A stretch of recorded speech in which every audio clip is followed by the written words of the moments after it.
Assalamualaikum warahmatullahi wabarakatuh. Perkenalkan, nama saya Azra Zamzam Nur dengan NIM F1D118031, Prodi Teknik Pertambangan 2018, Fakultas Sains dan Teknologi Universitas Jambi. Di sini saya akan membahas tentang mata kuliah batubara dan pemanfaatan. Ada 3 materi yang saya akan bahas. Yang pertama adalah skema pembentukan batubara, yang kedua adalah basis data, dan yang ketiga adalah jenis analisis dan kualitas batubara. Sebelum kita membahas 3 pembahasan tersebut, ada baiknya kita apa itu batubara, apa itu pengertian batubara. Batubara merupakan batuan sedimen padatan yang dapat terbakar, berasal dari tumbuhan berwarna coklat sampai hitam yang sejak pengendapannya terkena proses fisika dan kimia yang mengakibatkan pengkayaan kandungan karbonnya. Batubara merupakan hasil dari akumulasi tumbuh-tumbuhan pada kondisi lingkungan pengendapan tertentu.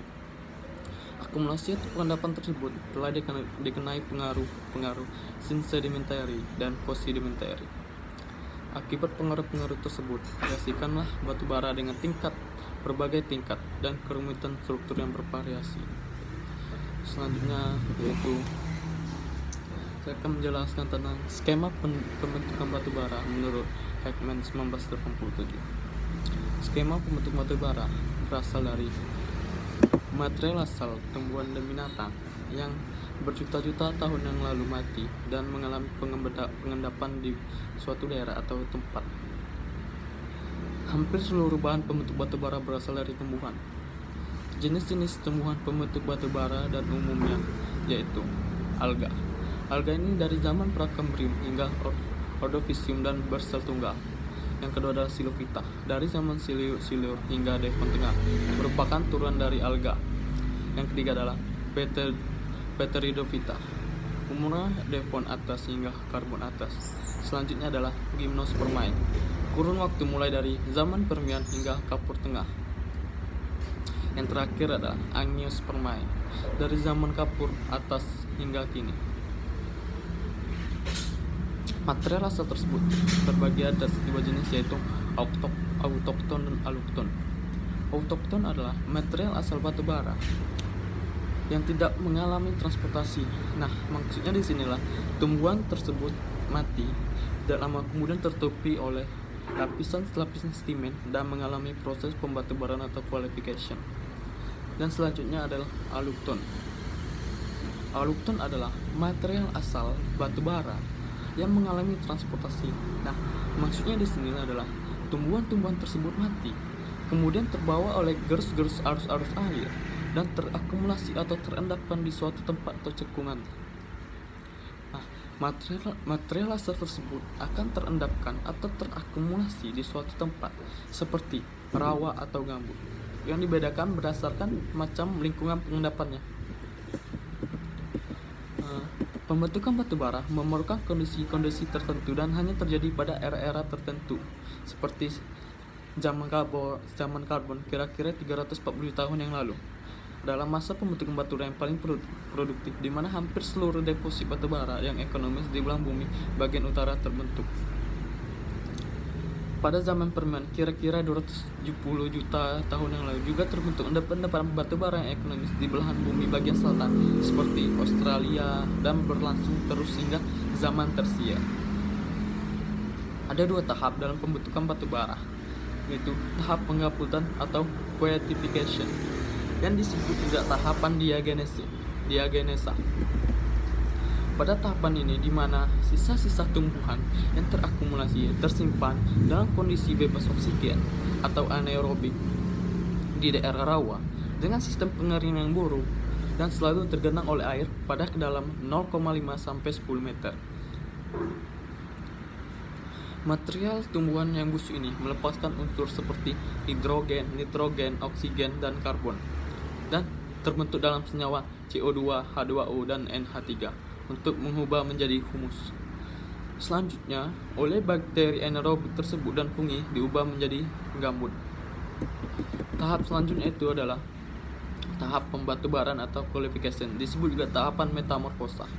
di mana tahapan ini gabungan proses biologi, kimia, dan fisika yang terjadi karena pengaruh pembebanan dari sedimen yang menutupinya, temperatur, tekanan, dan waktu terhadap komponen organik dari gabungan tersebut.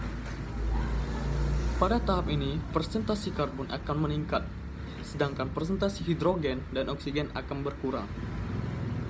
Proses ini akan menghasilkan batu bara dari berbagai tingkat kematangan material organiknya, mulai dari lignit, subbituminus, bituminus, semi-antrasit, antrasit, hingga meta-antrasit.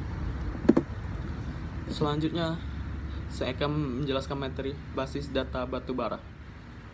Basis data dalam hasil analisis kimia batu bara merupakan dasar yang dipakai untuk menyatakan nilai dari suatu parameter dan menginterpretasikan nilai tersebut pada kondisi tertentu batu bara. Di sini ada total moisture. Total moisture ini adalah gabungan dari surface moisture, inherent moisture.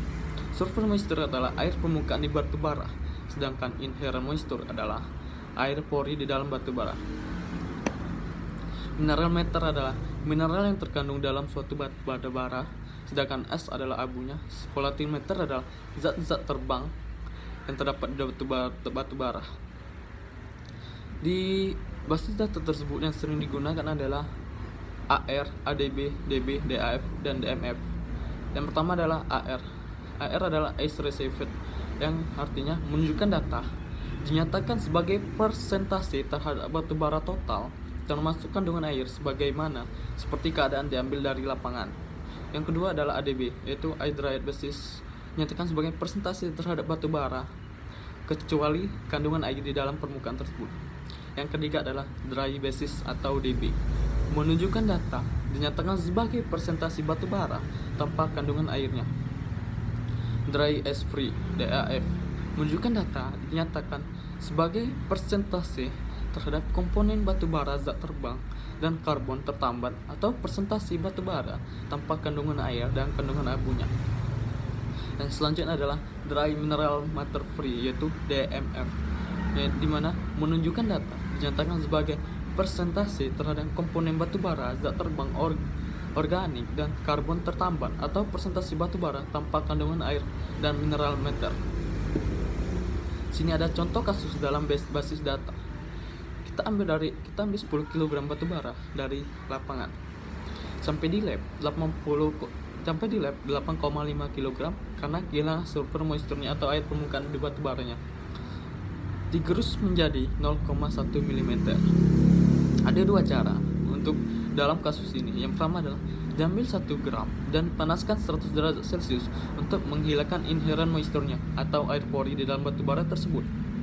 Ditimbang hingga 0,80 gram. Dibakar hingga tersisa abu 0,5 gram. Yang tersisa hanya adalah volatile matter dan fixed karbonnya. Cara kedua adalah diambil 1 gram dan dipanaskan 500 derajat Celcius dalam kondisi tertutup, di mana untuk menghilangkan inherent moisture dan volatile matter, dan hanya tersisa fixed karbon dan abu, ditimbang hingga 0,5 gram. Selanjutnya adalah jenis analisis dan kualitas batu bara tersebut. Di sini analisa batu bara ini sangat diperlukan karena proses ini sangat penting dalam sebuah industri pembangkitan listrik, di mana proses ini bertujuan untuk mencocokkan dokumen kontrak batu bara yang berasal dari mitra, apakah telah sesuai ataukah tidak, dan juga sebagai input data untuk menghitung head rate atau efisiensi dari sebuah pembangkitan listrik. Bagi keperluan rutin analisa batu bara hanya dilakukan untuk menentukan, yang pertama adalah kandungan moisturnya, yang kedua adalah kandungan ice-nya, yang ketiga adalah nilai kalor, yang keempat adalah kandungan sulfurnya. Jenis analisis dan kualitas batu bara. Sehingga secara umum terdapat analisa yang dilakukan terhadap batu bara, yaitu analisis pendekatan atau proximate analysis, yaitu analisa yang memberikan data tentang kandungan zat terbang, karbon tetap, abu, dan embun. Untuk melengkapi hasil pengujian, biasanya dicantumkan juga data tentang nilai kalor dan kandungan belerangnya. Nilai kalor batu bara atau calorific value yaitu salah satu parameter penentu kualitas batu bara ialah nilai kalornya, yaitu seberapa banyak energi yang dihasilkan per satuan masanya. Nilai kalor batu bara diukur menggunakan alat yang disebut bom kalorimeter. Kadar sulfur, yaitu salah satu cara untuk menentukan kadar sulfur yaitu melakukan pembakaran pada suhu tinggi. Batu bara dioksidasi dalam tube furnace dengan suhu mencapai 1350 derajat Celcius. Selanjutnya adalah analisis ultimate atau ultimate analysis, yaitu analisis yang memberikan data tentang komposisi bahan bakar dalam presentasi untuk nitrogen, oksigen, karbon, abu, sulfur, dan hidrogen. Berikut adalah contoh dari hasil analisa ultimate analysis. Analisis lain-lain yaitu susunan kandungan abu dan fusion temperature. Di sini seperti bisa kita lihat parameter kualitasnya total moisture dengan basis air. Keterangannya berguna untuk menentukan invoice pengirim dan perhitungan parameter dalam basis air. Yaitu analisis proximal untuk menunjukkan data seperti inherent moisture, volatile matter, plus karbon dengan basis air untuk mendeskripsikan tipe batu baranya tersebut. Calorific value dengan basis ADB untuk presentasi nilai batu bara sebagai bahan bakar dengan parameter total sulfur dengan basis ADB, dengan parameter ultimate analysis atau analisis ultimate dengan menunjukkan data seperti karbon, hidrogen, nitrogen, sulfur, oksigen, dan CO2. Ini biasanya ditentukan dengan analisis dari sampel yang sudah bebas dari kelembapan permukaan dan hasilnya dihitung ke basis DMF dengan koreksi kelembapan dan kandungan mineral dari sampel tersebut. Selanjutnya adalah gambar ketiga. Pada gambar ini terdapat tiga parameter yaitu S analysis, fusion temperature, form of sulfur.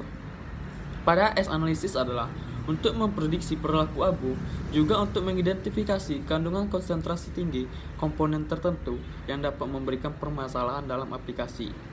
Selanjutnya adalah fusion temperature. Ini berguna juga untuk memprediksi perilaku abu secara normal, diukuri bawah kondisi oksidasi maupun reduksi. Selanjutnya adalah form of sulfur. Ini dapat memberikan informasi disposisi sulfur selama pemanfaatan dan hasil sulfur selama proses pembakaran dan karbonisasi. Gambar selanjutnya adalah parameter kualitas batu bara. Pada parameter ini terdapat thrust analysis, hard growth index, abrasion index.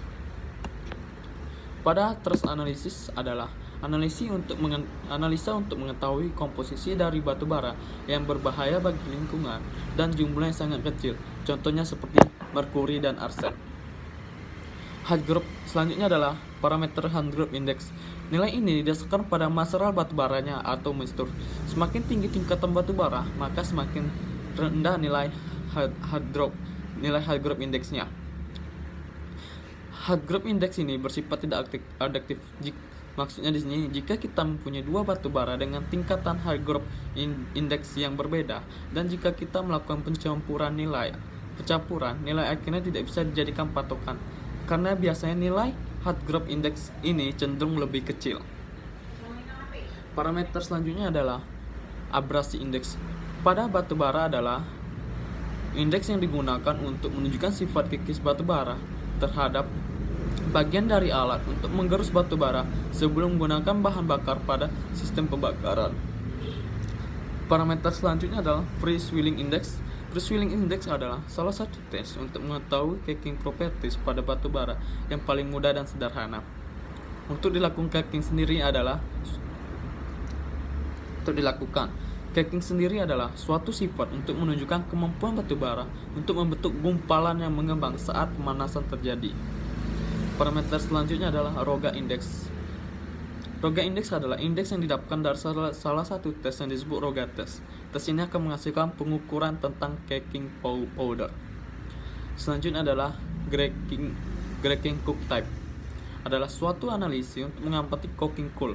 Coking adalah suatu sifat yang berhubungan dengan perilaku batu bara selama proses karbonisasi serta sifat cook yang dihasilkan. Pemanasan pada tes ini cenderung lebih lambat. Selanjutnya ada dilatometri. Pada saat terjadinya karbonisasi, umumnya batu bara awalnya mulai mengkerup, tetapi mulai mengembang ketika volatilometer menguap. Perubahan volume terjadi pada saat ini sangat penting kita ketahui agar kita tahu jumlah batu bara yang tepat untuk konsumsi cook type agar prosesnya berjalan dengan tepat sehingga menjadi aman. Alat untuk mengukur perubahan volume saat karbonisasi terjadi adalah Adibert dilatometri. Terima kasih. Demikianlah beberapa hal yang bisa saya sampaikan. Sebelumnya saya mohon maaf apabila ada kata yang salah. Dan apabila dalam penyampaian tadi mungkin ada kesalahan dalam berbagai materi yang saya sampaikan atau beberapa pernyataan. Dan saya hanya manusia yang biasanya tidak luput dari kesalahan. Wassalamualaikum warahmatullahi wabarakatuh.